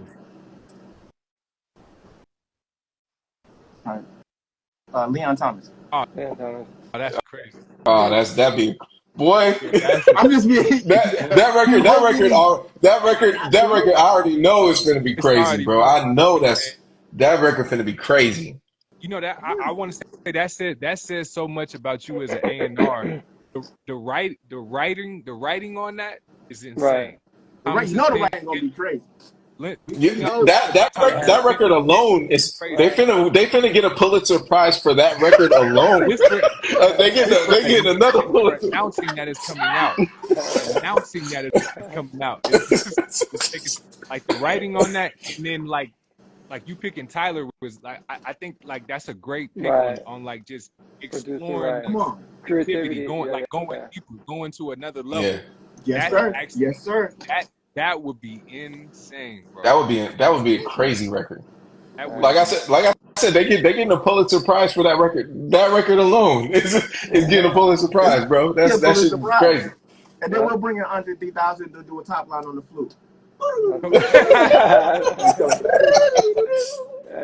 Oh, and an hour flute Symphony just session. brings it all together. Then it's like this Yeah, man. like drum beat. Tyler the Creator just start like 808 driven stuff, and Yeah. then you know what I mean? that's insane. Yeah, That's then insane. Kendrick comes in on like these like cool seventh diminished A minor ninth chords. It's a whole thing. Yep. Yeah, Yes, sir. insane, man. So I have a question for you. So what keeps you inspired and motivated, bro? Like what keeps you going? Just curious, like curiosity, curiosity of the things that I've been able to do, but also the places musically I haven't been. That right there is like, you know, like taking like the sounds of like nostalgia from the past and you know studying that, right? Studying the present time. Then what could be the future? Like what could be that? Right. So there's that curiosity. So it's constant inspiration, almost every day. Right. Almost every day. It's really doesn't stop. You know what I'm saying? And then too, you know, with the influx of social media, you go on Spotify. There's a million artists right now. Millions. Literally. You can be inspired very easily, for the good or the bad. Right. You know. Sure. So you know, it's like pick your poison, right? Yeah. But yeah. So that being said, do you we know how near and dear music is probably to everybody on here, but you know, to yourself specifically. Do you ever get tired of or burnt out from music? You know, like is that do you experience burnout? And if so, like how do you overcome that? Yeah, I have moments where it's just like I can't think of an idea or have like some kind of block to a degree. But then when I feel that, I know something's around the corner. So I have to be mindful of like when there's moments when I just can't truly articulate what I'm trying to get across. Right. I don't want to force it. I don't want to force it. Yeah. Right. Because usually when that happens, it just comes out more disingenuous than whatever. So like I take those moments to like take a walk or, you know what I'm saying? Right. Go downtown or, you know what I'm saying? I don't know. Watch something on Netflix that I've been passing on. Like something else. Pick up a new hobby or something. And then when I get back to like the drawing board, I have a lot of ideas. But it's really just like life experience stuff, you know? And have that downtime. It's not really downtime. Even downtime ain't downtime. Yep. You know what I'm saying? That's just like you recalibrating. It's you resetting the wheel. Right. Yep. So yeah, that's usually what it is for me, man. I can go full on binge level, wake up in the morning, making beats nonstop, in whatever direction, soul, pop, funk, whatever my interpretation is, right? Yeah. Of it all, and then I'll like literally like drive. I would drive it all into like a moment where the next day I'm not making any music, but I'm studying. So I'm just watching interviews now. Right. Maybe this is a downtime for me to educate myself on business of things. Maybe educate Yeah. Right. yourself on how publishing works, how all other factors outside of just physically making music or whatever. Right. Yeah. So Yeah. yeah, Yeah. did Important. that answer your The whole question, learning. Yeah. my brother? Yeah. Yeah.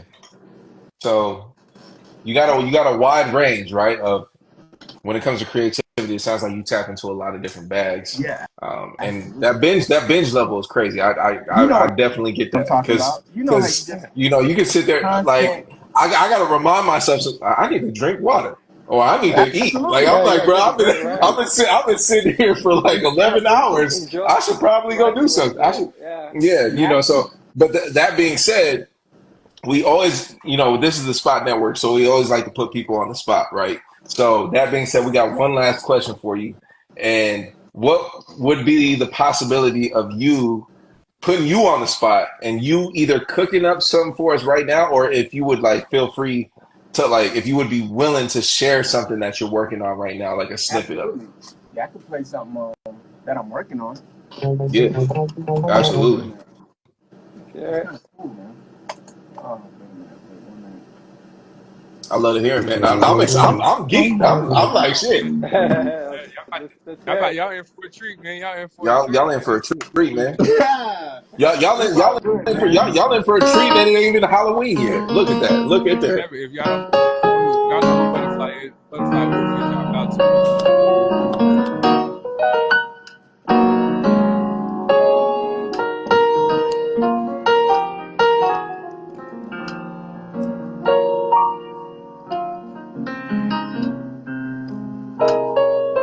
I'm just freestyling. I'm just gonna go All freestyling.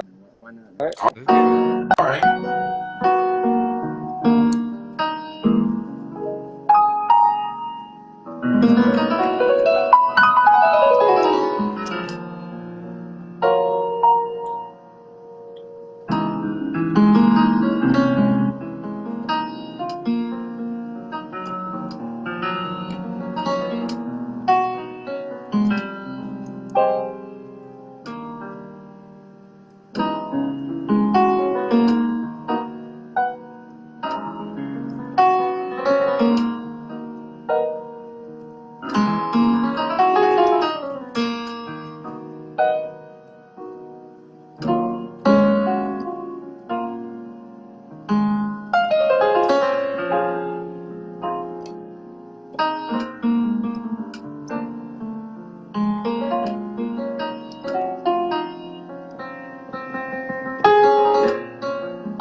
All right. I'm done. I Hey, almost that forgot with that boy that, bro. good. That I I'm boy forgot good. I was I'm just all good. right. sitting here. I almost forgot I was sitting on the live for a minute, bro. I'm Right. like, this dude is That, I, serious, I bro. saw I saw Right. no Right. Ramon started closing Right. his eyes. He started No, for real, bro. Like, for he real. started closing his I eyes. can Yeah, listen that's to this it, all man. day, like all Once you day. feel I'm it, man. inspired. I'm inspired too, man. I'm inspired. You play the Oh piano man, that's what's up. beautifully, man. Dude Actually, is and serious, bro. I have something, a couple beats I'm working on there, but I just wanted to play it. I'm Yeah, feeling man. dope. Feel free to share. This Yeah. is one I was really thinking of, like Leon Thomas. I'm super inspired from his new project. Man, his We gotta project is we gotta make sensational. that Leon Thomas and Butterfly Wolf record Oh happen. man, We gotta I've make been that happen trying to hit up Leon Thomas, man. I tell you, man, we're gonna be that dream team. for sure. So yeah, here we go. I'm gonna play a couple joints. No samples, straight up everything just off the fly. Once again, my go-to is always piano. That's what Yeah.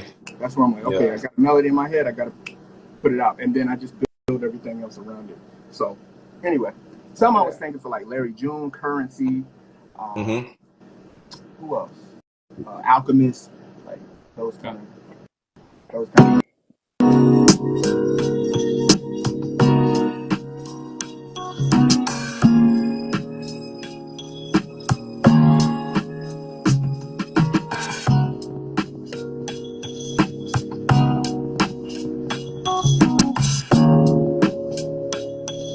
I hear Larry June all over this.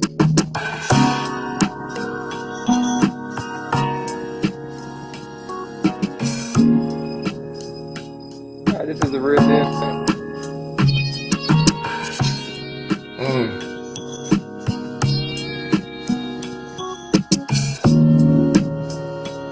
Sheesh. It's a mathematic art. Hey, wait, hold up. You're trying to Whoa, add addition. I'm in whoa, here. the I'm in foot? here, and I'm about to throw the fire emoji. What the fuck?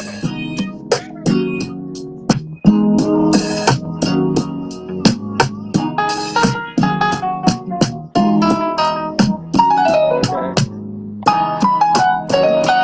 Okay. Okay.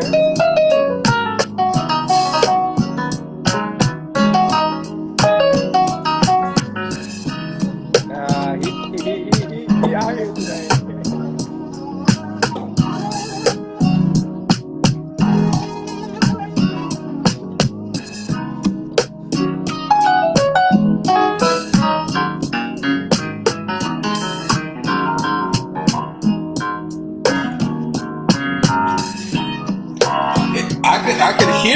I could hear Leon.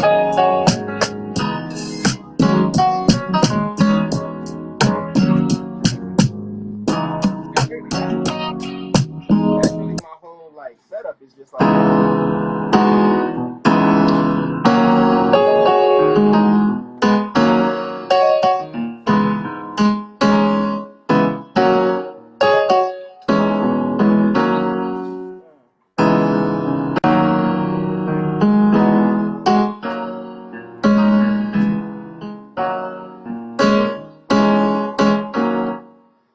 Wow, that's Sheesh, beautiful. bro. Let's put a That's little nuts, ad bro. around it.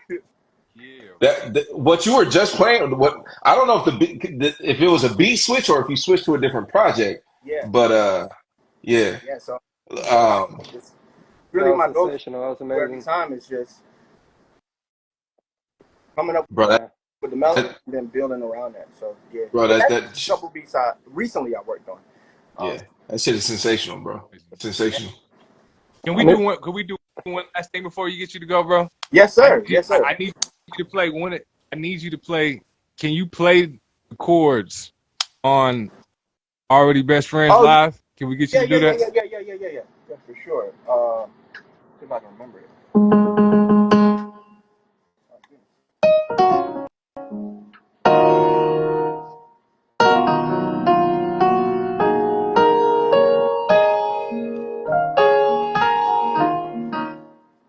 That's literally the whole.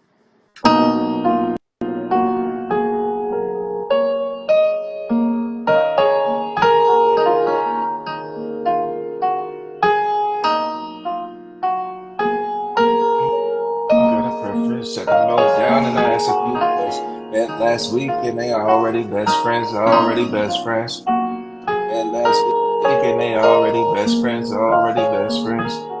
Met last week and they already best friends.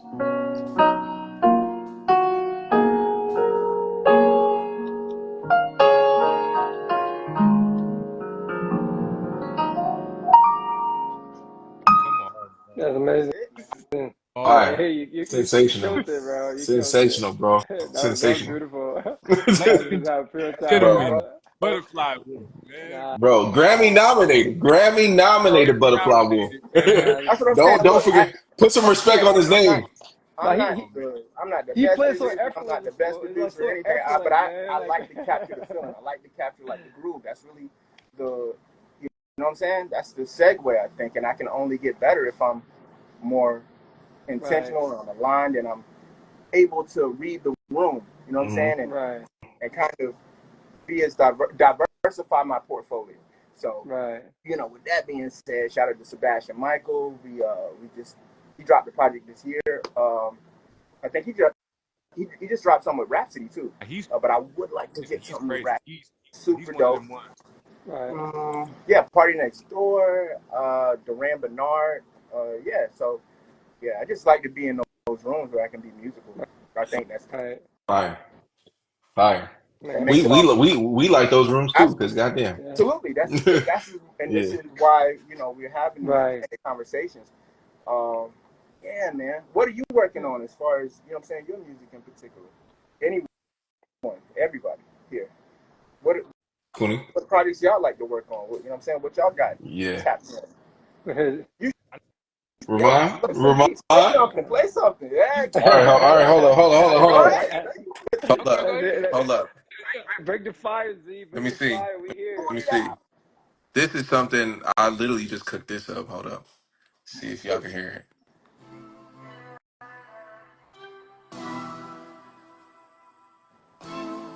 Ooh.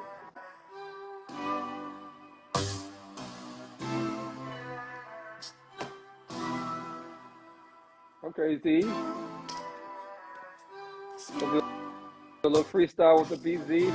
it.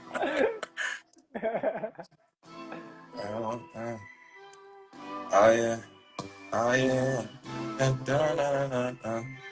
Dun, dun, dun, dun, dun, dun. And then the beat drop. Hold up.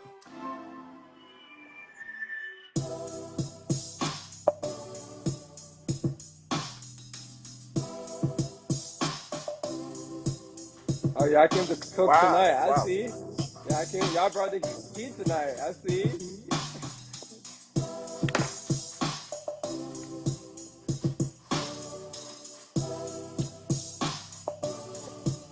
All right.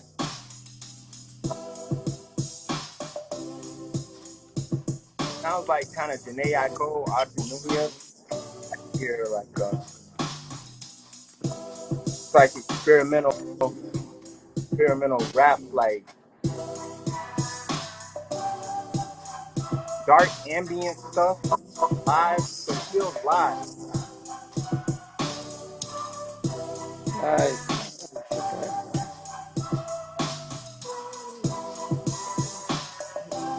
Kind of like some Tyler the Creator would like hop on. Yeah. Yeah. Yeah. Yeah, yeah. No, What that's would you dope. uh classify that as? How would you like define that feminine beat? Like, Um, what is I think that'd be like kind of like dark melodic rap. Got Is you, kind of. got you. Yeah. Okay. I think of Uh, like when I was creating it, I was the first person that came to mind was Travis Scott. I I was feel like, you. Yeah, mm, yeah, especially the intro. yeah, Like yeah, the yeah. intro, I was right. like, yeah, this is definitely this is Travis all day, type Yeah, thing. And yeah, then, yeah. um, but I kind of draw inspirations from everywhere too, That's man. dope. Like That's Right. dope. uh, my roots are in hip hop and R&B. R&B specifically, I love R&B, but I mean, I make pop, EDM, Right. shit, Yeah, yeah, rock, yeah. whatever. Like literally, whatever mood I'm in is what I That's me too. create. That is I pull dope. from so many different references and resources for inspiration. Absolutely. And I was just listening. A huge inspiration of mine used to be Kanye. I used to love Ye, like Yeah, early Ye, yeah. and then Right. before he went off the rails. Before he went off the rails, after he went off the rails, I was like, "Damn, I can't even fuck with the Ye no more." You But I Kid actually, Cudi? You listen I to Kid love Cudi? Cudi, bro. Okay, I can hear. You can't like Ye and not like Cudi. Like I I don't care feel what you. nobody Okay, Mm, says. okay. I don't care what nobody says because Cudi was the reason, like the he was behind a lot of those melodies that people right. love on Ye's record. So I'm like, you can't like Ye without liking Cudi. Right. Like, Because he like co-produced. I Yeah. genuinely believe that. But that being said, I just went and tapped into him and Dollar Sign's project, The Vultures 2. I hadn't listened to it, and I was just like, let me just throw it on, and I actually like ended up getting like hella inspired from like a couple of the records, like more on the production side of things. I didn't really care too much um for the actual content of the music, like and whatnot. Yeah, But Ye's production is always it's crazy always though. Like I elite. always Yeah, like yeah, Ye's Right. production is just always nuts. Right. So Right. absolutely, man. Yeah, I was listening to like Kanye West, like College Dropout, you said Graduation, what? like leading up to like Jesus, 808s and Heartbreaks. I was kind of like, Yeah. I was getting Hmm. inspiration from there. But Yep. yeah, definitely Right. Yep. like the old Kanye College Dropout days. Like, Yeah. what's the one? I Spaceship. Oh, Yeah, yeah, Yeah, That I've been working this grave shit, and I ain't saying shit. I wish I could buy me a spaceship and fly. Yeah, that shit. Yeah, good old time. yeah. He The like good old from days. when you talk about we were talking about that the other day, like 3 album runs, and Ye's run from college dropout to graduation was nuts. Like Right. that 3 album run is crazy. Yeah, Like, it was like dangerous. that's potentially up there with like the greatest of all time, especially when you talk about like first 3 albums. Mhm. The only other artists I could really think of that really compete are Dot. I think Dot's projects, like it depends on where you start, right? It depends on if you're starting at Section Right. 80 or it depends on if you're starting at Good Kid, Mad City, right? Like his first actual like um I guess label project. So I mean I guess it really depends, but and I'm talking about hip hop. Yeah, I'm not talking about just like Right. in general. yeah. I'm talking about hip hop specifically. Right. There's definitely like other artists who did Yeah. some crazy run, like Michael Jackson and like I Right. think about people like Absolutely. but in hip hop specifically, man, Ye's 3 album run was nuts. Yeah. I even thought 808s and Heartbreak was a great record. Like I think it took people time to come around to that. Because it was just so different than his like sample heavy sound. He went Right. completely like electronic and Yeah, he's just like, yeah. like he deviated from like his traditional sound, and I think a lot of people didn't like it initially, but it grew on people. But yeah, man, like Ye's just too fucking crazy nowadays, bro. I can't fuck with Ye no more, man. I can't fuck with Ye no more, man. He Not used to anymore. be my dog. That used to be my dog, and now I'm like, nah, man. Yeah, Nah. you're doing way too much. Who would you say are your biggest inspirations? On the producer side of things. Certainly, I feel like you gotta say Quincy Jones. I feel like Quincy Jones absolutely gotta be in there. Quincy, absolutely Yeah, Stevie Wonder, absolutely Donny Hathaway, Marvin Gaye, The Pharrell. old school. Pharrell. I Yeah, love Pharrell, yeah. bro. Pharrell. Who else?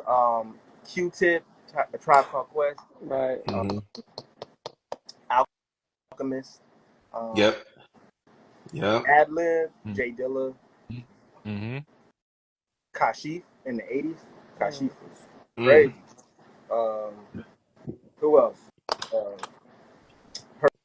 Herbie Hancock, Miles Davis, Chick Right. Corea, Right. Joe Sample, Nina Simone. Um, Nina Simone, yeah, a little man. bit of everybody, man. Sade, That's that would be like the that's the. You know what I'm saying, like that's the right. that Prototype. would That's the be epic. Like Yeah. like put me in a room with James Fauntleroy and Sade. oh that's Right. Yeah. I will sit back and say, how can I be of this greatness that's about to happen? Yeah. Yeah. Mm-hmm. That's all. Yep. Prince, of course. I Prince, like some of man. them Yeah. 80s records. Genius. Janet Jackson, Control Hmm. album, crazy. Jimmy Jam, Terry Jimmy Lewis. Jam and Terry You Lewis. know what I'm Come on, man. saying? That's my favorites, bro. It just the list goes on and Hmm. on and on. Who else? Oh man, The only one that I would add, the De only La one that I would Soul, add, De La Soul. fire. Yeah, The only one I would add is Diggable Timberland. Planets. That's the only one I would add. Yeah. Diggable Planets. Uh, Yep. Yep. Slum Village, Dwale, Eric Roberson, Yes. Erykah Badu.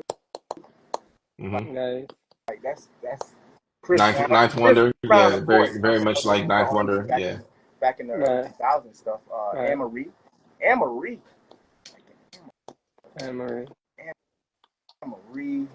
You can hear a lot of those influences in your sound too. Right. Yeah. Right. Facts. Yeah. Facts. Summer Walker. I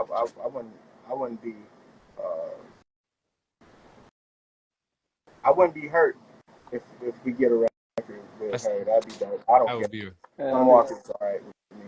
SZA, I think she's cool. Right. Lucky Yeah. Day. You know what I'm saying? Lucky Days. Lucky Day. Yeah. Fire. Brent Yeah, Every Day Fayez. is fire. Brent Fayez. Oh yeah, yeah, Brent Fayez, yeah. Yep. Yeah. That's awesome. yeah. There's a couple that you need too, man. We need that. We need Yeah. that Sabrina Claudio one. We need that Oh Cleo yeah, Soul. yeah. Okay, there we go. We need that Good. Cleo Cleo Right, Soul. Soul, you're right. man. Cleo Yeah. You're Soul, right. man. You're Oh right. my gosh. There's a Cleo couple of Soul. these Yeah. that Cleo Cleo Soul. Soul. Cleo Soul. Cleo Soul, bro. Hey, Yo, couple of that's these that we Cleo need. And I Soul. think you and Cleo would do something special, hmm bro. hmm Oh, I think also, Snow Allegra. I think you would do some Allegra dope would work be with Snow crazy. Allegra Yeah, too. that'll be Yeah. cool. Snow Allegra too. No Allegra for sure. That's a bag. Um, Sasha Keeble. I've been tapped in with her recently and some of her stuff. But Yeah. Black. Six Bl- Black. Oh, so Black is fire, Yeah. bro. Like Like I always liked his sound. His sound is, yeah. I always fuck with Black. Yeah. Um, I just got one request. Can you play that beat one more time, please? Like, I'm like, bro, that shit was so fire. I don't even know which one. It was the one. I don't even know which one it was either. But that shit was sensational, everything was fire. So bro. everything. Like whatever you play, just run that back. Just I miss go fire. into your recent history and just click whatever. Eddie, what's his name? Or This one. Oh, you know what? Speaking of, this is what That one. That one. Anderson. Anderson, bro, I love it. Yes. That's my, Yes. where I'm at. Yeah, It's like if I can get Chris Brown, Anderson .Paak in the same room. They've done. Oh, actually, you know what? For Midnight Freak, Anderson .Paak was the guy on the like pre-chorus. With the python, ain't gonna with the and in love in the. Oh, that's Pitch Black. I'm not Midnight. Yeah. Pitch Black. Fell in love in the pitch black, gonna be. That was actually Anderson under the pre-chorus. Know that. Yeah. Yeah, I didn't know that either. Yeah, I didn't know that either. Pitch Black. Yep.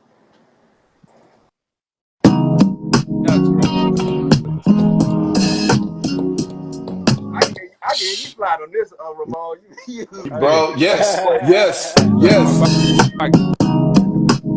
hey, come on, give us a freestyle. Fire.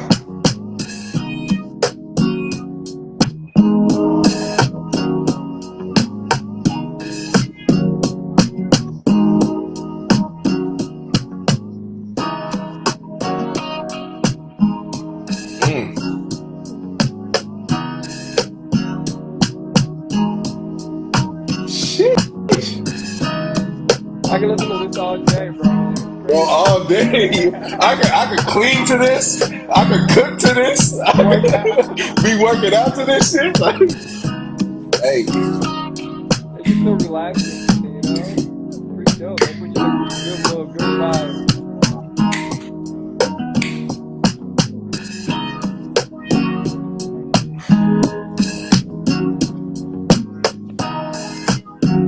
You need the Maxwell notes on here. You need the Maxwell.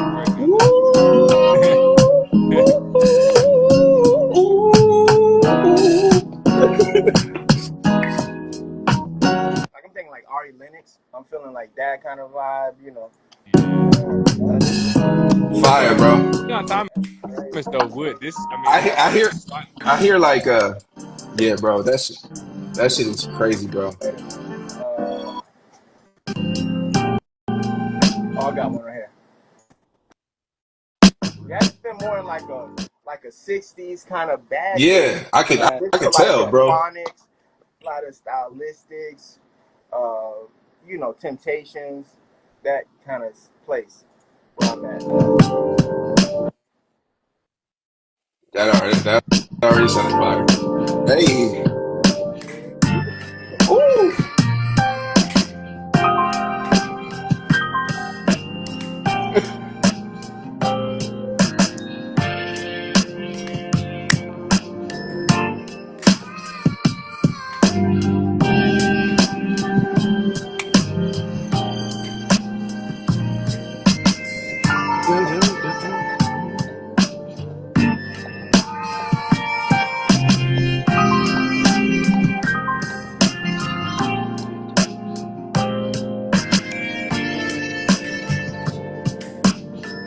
Yes, so.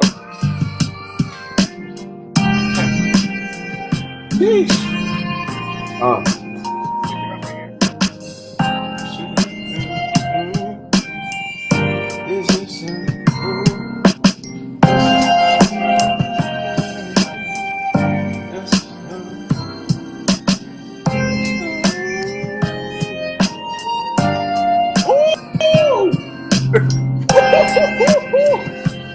Hey. Okay, good. Yeah, right. Yeah, so I was thinking like Larry June or Alchemist somewhere in that vibe. Detroit, like Slum Village, like kind of Motown Yeah, vibes, yeah, Right, yeah, bro. bro. like Yeah, Fuck, fucking Ghostface Killer on that. You know what I mean? bro. Fire, So nah, bro. yeah. So Fire, bro. and it's two is dope. like kind of diverging a bit away from like the R&B stuff because I know I can, I'm saying, the Chris Brown stuff, whatever. But Yeah, I think like Right, the new right, yeah, production, okay, yeah, I can also work with MCs and like hip right. hop and everything else. You know what I'm saying? So Do it yeah, out. Then just being versatile. try That's to amazing. Love stay it. versatile. Yep, for sure. Oh, yeah. Yeah, no, I'm not sure what happened. yeah. I think his phone I messing up. Hold up. Let Probably me battery's accept him dying. again. Yeah, you know, he got that Android. Hold on, wait. You got an Android or an iPhone? I got an iPhone. It's Thank, an iPhone 6. It's thank you. Okay, thank you. Woo, Yeah, wee. All right. I'm inspired, man. I'm gonna start playing the piano again. I'm gonna start Yeah, learning again. I'm inspired. Like, Fire, yeah, bro. bro. yeah. yeah, I'm inspired, man. Yeah, You killed that, bro. I'm bro. And I inspired, know man. this has been very enlightening and Right, like good for my soul, good for everybody's soul to say that, right. in a Yeah, lot of ways. man. Yeah, Up, So man. I Man, really we appreciate you. We appreciate what you appreciate you guys are sharing doing. your what is it? Your godfidence with us. We right. appreciate you sharing your Nah, godfidence with it's us, all Yeah, man. love. man. Yeah, We appreciate that. yeah, man. No, you Yeah, guys are amazing for Appreciate real. you taking the time, bro. Yeah, appreciate you It taking means a lot, the man. time. Like I said, man, you've been somebody I respected Yeah, before the Grammy nominations yeah. came. yeah, I knew there was something Thank you, special there man. already, Thank you. man. It's like That mean a lot. I always seen it in you, man. So like I said, Thank you. like when those types of things start getting attached to what you're doing, it's just only Right, further validation right. of what was already there, man. So, you know what I Right. mean? hmm Always salute to you, bro. Like I Likewise. said, I always thought you had something special in you, man, and just yeah. keep building, man. Keep growing, bro. Yeah, That this, we love to Yeah, see it, man. we You, love to you, see it, Man, man. no, you, this has been you this has trailblazing been your a big path, man. blessing, That man. A yeah, right. big blessing, and I appreciate everything you guys are doing and Yeah, representing. Yeah, And for sure. keep sharing your gifts, man. and yeah, no, man, absolutely, man. I'm I'm super grateful, man, for real, for real. Right. Uh, Yeah, but yeah, and man, let's do these more often. For I'm, absolutely, sure. you know what I'm saying, and I'll spread the word around however I can. of course. Right. for sure. So, Speaking of spread the word, how can people find you? man, well, I'm usually on Instagram a lot more. So Buddafly hmm Wolf Right. underscore, full name Buddafly Wolf underscore. Yeah, Spotify. The latest. Side note: did you put the underscore because you wanted it, or did somebody take Butterfly Wolf? Because I'm like, Nah, they who didn't the take hell it. took Butterfly Wolf? They Okay, didn't take it. I was like, boy, ain't no way somebody took Butterfly Wolf. You see, I was like, what? there's another butterfly wolf. Yeah, But that's Buddafly he's Wolf. not as good. He's not as good as He you, said, I'm man. gonna just put the underscore just I because just that put like the that's like underscore there. Yeah. Right. There But you yeah, go. It's right. the latest stuff, uh, the Yeah Ali Trap House, THJ Radio. It's a compilation project. Nice. So I've been on that. You mhm. can check it out on Spotify. Yeah, Ali THJ Radio.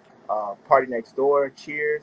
That was my latest. So say That record's fire too. That Yeah, record's crazy. yeah, yeah, that's a whole nother. I can do a whole nother breakdown. That might be for another time. For yeah, sure. Yeah, yeah, For absolutely. sure. So yeah. So basically, you know what I'm saying, right here on this IG, you'll catch me more often. I'll be putting out some independent stuff pretty soon. I'm Okay. working with this artist, Spring the Artist. I'm working with Jamin. Um, the Makeup record just came out. You know what I mean? That makeup Shout record's out, Ray, crazy too, bro. for playing that. Shout out for playing that makeup record. What? No doubt, man. Straight out. No doubt, Out man. of Seattle, this kid out of Seattle, Washington. Super dope. But yeah, IG, man, just catch me here. That'll be your best bet. For sure. Everyone. Yep. Yeah, we appreciate you, man. Yeah. For real. Appreciate a lot, bro. Once again, shout out to thank you guys. Shout out to the Grammy-nominated, sensational in his motherfucking bag, Chris Bivins, aka Buddafly Wolf, man. We appreciate you for tapping in with us, man. Yeah, for sure. And back and forth, bro. It's all mine. Absolutely. It's all mine, bro. And we appreciate everybody who tapped in with us. Shout out to everybody who, tapped in at any given moment during the live, man. I know this was a long one, but we appreciate this was a dope episode. Real quick before we wrap too. Before I can't cut you, but if anybody's on here, next one to leave a comment. It could be whatever. We're gonna give y'all. We want to do a gift for the year. Our year episode, so we're gonna give either way a hat or a shirt away to whoever just drops the first comment right now. Whoever does it, drop a comment. It can be anything. Yeah, because we're gonna give you a free giveaway for whoever drops next, man. I know you in here, Nikki. Whoever's next, man. So. Yeah, we wanted to do something special, obviously. Shout out to Nikki Blue. Shout out to Nikki Blue. Shout out to Nikki Blue. Shout out to Nikki Blue. Shout out to God Street, our homie. Hey, and Shirley. And Shirley is the one. Stop playing. And Shirley's the one. And Shirley's the one. We appreciate it. We appreciate everybody, man. We gonna give somebody. Well, we gonna give Aunt Shirley. She's the one. Let's do all three of them, man. We're gonna do Nikki and Shirley and Bree. Yeah, we gonna give all of y'all with some merch. We wanted to do something special for our 1 year anniversary. This is 52 weeks of manifesting on Mondays, man. 52 weeks. I don't think we were talking about that, like what discipline and what consistency looks like, and this is exactly what it looks like. We did this for 52 weeks straight. I mean, I'm talking about we went live on like Christmas on Christmas Day, on our birthdays. Like it don't matter. It don't matter what the occasion is. We're gonna be here manifesting on Mondays, man. So we appreciate everybody who's tapped in over the year, or whether a lot have transpired. I'm living in New York now. I was like that happened. Ramond about to buy. I'm not gonna speak like that. I'm gonna let him share that. He about to do something big. He about to do something big. But DG just moved into his new place, and like there's so many different aspects of life that transpired. So we appreciate everybody for rocking with us, man. For sure. Yeah, man. Don't stop. I'm gonna say, keep talking, Z, why he does that. Yes, Lord. So there is a God. Let the people say, Amen. Amen. Yes, Lord. Yes, Lord. Won't he do it? Won't he do it? Won't he do it? We appreciate everybody. We'll see y'all next Monday, man. But yeah, y'all tap in, man. We out. All right, fam. Yeah.